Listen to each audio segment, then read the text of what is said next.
A young girl, the beauty Jennifer from Los Angeles, goes with her married lover Richard to his villa in the middle of the desert, which can only be reached by helicopter. Upon arrival, the helicopter pilot, Robert, gives Richard a gift, the Mexican drug peyote. Jennifer is not very happy with the role of a mistress, but Richard tells her that he will soon leave his wife. In the morning, Jennifer walks around the villa in a short t-shirt and panties, listening to music, when she suddenly notices two unknown men with weapons who are looking at her. She immediately calls Richard, and it turns out that these are his two friends, Stan and Dimitri. Richard wanted to keep his relationship with Jennifer a secret, but his friends arrived a day earlier than planned. During the day, Jennifer sunbathes in a swimsuit near the pool, greatly exciting his friends, and at night, the company throws a party with a lot of alcohol. Stan wastes no time in hitting on Jennifer, saying that he is ready to follow her to Los Angeles and even divorce his wife. Meanwhile, Richard shows his friends his gift from the pilot, peyote, a local hallucinogenic cactus. He says that a couple of years ago, a tourist overdid it with this drug so much that he sawed off his leg and didn't even feel anything, but then he died from blood loss. That's why Richard forbids her from taking this stuff and asks Jennifer to hide it in a safe place. Jennifer secretly hides the peyote in her pendant. After that, Jennifer turns on the music and starts performing lively dances. She invites Richard to join her, but he refuses, so the girl invites his friend Stan. Of course, he happily agrees. Jennifer, in front of her beloved, dances a striptease for Stan, flirts with him in every possible way, and rubs her charms against him, while Richard just smiles, watching them. In the morning, after some wild fun, Jennifer finds Stan having breakfast by the pool. He kindly invites the girl to the table and tells her that Richard has gone to give the gamekeeper their passports for a hunting permit, so he will be gone all morning. Dimitri, in turn, is struggling with a hangover, so it can be said that he will also be gone all morning. Then Stan quite directly hints that they have time to be alone, but Jennifer does not react to his hint at all. After a couple of minutes of silence, he says that a helicopter will soon arrive for her, and she needs to go pack her things. After taking a shower, while getting dressed, Jennifer notices Stan in the doorway, peeping at her. After apologizing, he comes into her room and sits down next to her. Stan gives Jennifer his contact information and offers to meet sometime, but the girl doubts their meeting, saying that most likely she will not have time for this. Stan only smirks and asks her to name the real reason why she doesn't like him. Jennifer understands that the guy won't leave her alone so easily and tells him that he's just not her type. She likes tall guys. This answer infuriates Stan. He says that his height hasn't changed since yesterday, yet she was rubbing against him, and today suddenly he's not her type anymore. Stan, calling her stupid, asks her to explain what has changed since last night. Jennifer, already starting to get nervous, doesn't know what to answer him. Then Stan presses her against the glass and is about to prove that height is not the main thing when suddenly Dimitri enters the room. Stan tells him, "Either join us or get out of the way." As a result, Dimitri goes swimming in the pool, screaming at Jennifer. A little later, Richard returns to the house, and Stan immediately tells him what he did to Jennifer. Richard cannot believe his ears. He is shocked by his friend's actions and argues with Stan. After a while, he comes to Jennifer and tells her that he has settled everything. Richard transferred a large sum of money to her account and found her a job in Canada. He tells her that this is a great opportunity to start life anew. However, the girl wants nothing more than to fly home quickly and demands that he call a helicopter. But Richard says that it is not that simple. He asks her to forget about what happened and says that Stan screwed up, but he can be understood because it is simply impossible to resist her. Jennifer freaks out and orders him to immediately call her a helicopter, otherwise, she will call his wife. At that moment, Richard hits her in the face, calling her a little expletive. He forbids her to talk about his family or even mention the name of his wife. After that, Richard tries to calm down, but Jennifer runs out into the street. He runs after her, and Stan and Dimitri join the chase. After a while, Jennifer runs to the edge of a cliff, and the guys approach her. Richard calms Jennifer down and asks her for forgiveness for the slap. Then, supposedly, he calls a helicopter for her.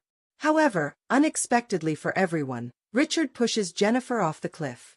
She falls a few meters and lands right on a sharp tree branch, which pierces her stomach through and through. Richard tells his friends that otherwise, she would have put them in jail and suggests that they go hunting as they planned, then deal with Jennifer's body. The guys go back to the villa, where Richard burns all of Jennifer's things and calls his beloved wife to find out how she's doing, while Stan and Dimitri prepare for the hunt. Meanwhile, Jennifer somehow regains consciousness. She manages to reach for the lighter that fell out of her pocket and sets the tree on fire, causing it to break and freeing herself. However, the branch is still sticking out of her stomach. Meanwhile, the trio of friends arrive at the cliff to remove Jennifer's body, but she is not there. Richard says that if she hasn't died yet, she will definitely die later. Stan interrupts him and tries to convince him that it is not too late to find her and take her to the hospital, but Richard gets angry, reminding him that he should have thought with his head before he raped her. Now he tells him to calm down. She's alone with a deep wound and is bleeding to death, while the three of them are armed.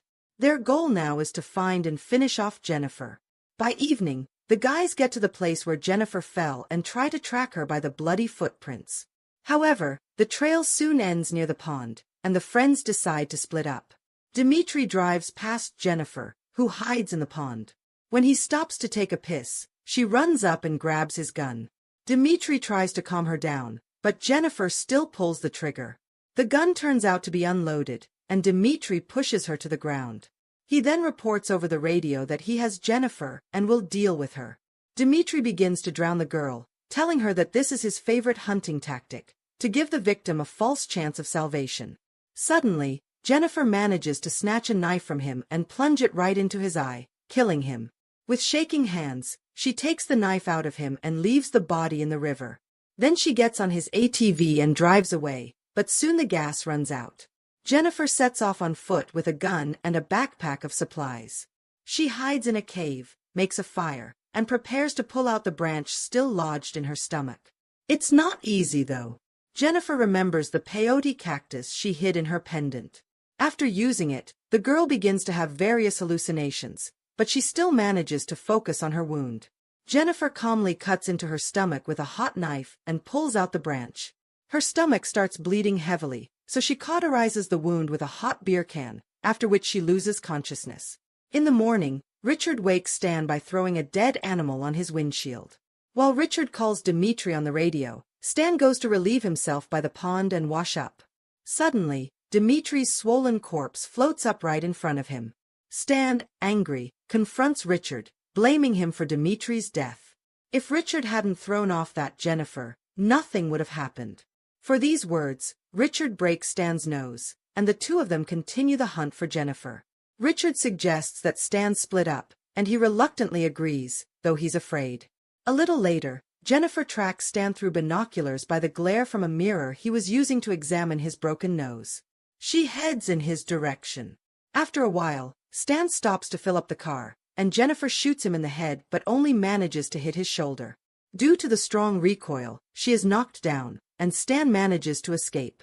Catching her breath, Jennifer gets back up and approaches the car. She follows the trail of blood but is ambushed by Stan, who shoots her. Due to his shaking hands, he only grazes her ear, allowing her to escape. Stan starts chasing her, firing his rifle. Suddenly, he steps on broken glass, and a large shard sticks into his leg. Stan painfully removes the shard and gets into his car, driving at high speed towards Jennifer. She fires several shots, and at the last moment, one hits him right in the head. Jennifer approaches his car, and at that moment, Richard calls Stan on the radio. Richard, unable to reach Stan after many attempts, realizes that his friend is already dead. He decides to return to the villa. Arriving at the villa the next day, Richard calls the helicopter pilot, telling him that plans have changed, his friends have already left, and he is going to close the house. He asks the pilot to pick him up as soon as possible. The pilot gives him 30 minutes, and Richard immediately goes to take a shower. However, a couple of minutes later, he hears strange noises in the house and grabs his gun.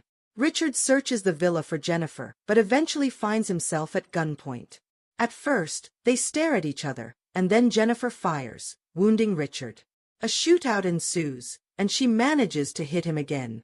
Richard tries to crawl away, escaping to a hidden position around a corner. He waits for Jennifer to enter the room, but she notices the pool of blood flowing from under his hiding spot and plans to outsmart him. Richard soon realizes she's onto him and chases her instead. He stops in the living room to bandage his wound, but Jennifer catches sight of him, forcing him to flee. However, Jennifer slips on a pool of blood, falls, and drops her gun. Richard quickly catches up, knocking her out with the butt of his rifle. When Jennifer regains consciousness, she tries to reach for her gun. Richard lifts her up, pressing her against the wall. He menacingly asks who she thinks she is, telling her that just because she managed to kill those two idiots, it doesn't mean she can take him on. At that moment, Jennifer thrusts her hand into Richard's wound, causing him to collapse in pain. Taking advantage of the moment, she grabs the gun and kills Richard without hesitation. With her last strength, Jennifer stumbles out to the pool area, hearing the sound of a helicopter approaching. And that is where the film ends.